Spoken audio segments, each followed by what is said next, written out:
ఈ రోజుల్లో చాలామంది బాధపడేది దురదలు. దురదలు వస్తుంటాయి. రెండో వచ్చి కురుపులు, చిన్న చిన్న కురుపులు అవి వస్తుంటాయి అన్నమాట. వాటికి ఏం చేయాలా పరిష్కారం తెలియక హాస్పిటల్‌కి పోయి తిరిగి, తిరిగి, తిరిగి వస్తుంటారు. సో, నేను చిన్న చిట్కా చెప్తాను. బాగా ఆలోచించండి మీరు. నెంబర్ 1 థింగ్ వచ్చేసి మనకు వేపాకు చిగుర్లు ఉంటాయి సార్, ఎర్ర చిగుర్లు.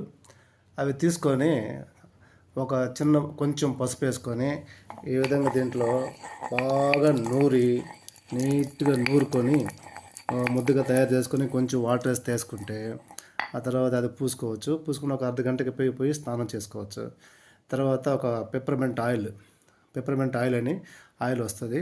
ఈ ఆయిల్ కూడా పూసుకుంటే మీకు నీట్గా అంతా తరిపోద్ది. రెండో వచ్చి పర్మనెంట్గా రాకుండా పోవాలంటే ఆమ్వేల్లో న్యూట్రలైట్లో బయోటిన్ అనే ట్యాబ్లెట్ వస్తుంది. ఈ ట్యాబ్లెట్ వాడితే మీకు జీవితం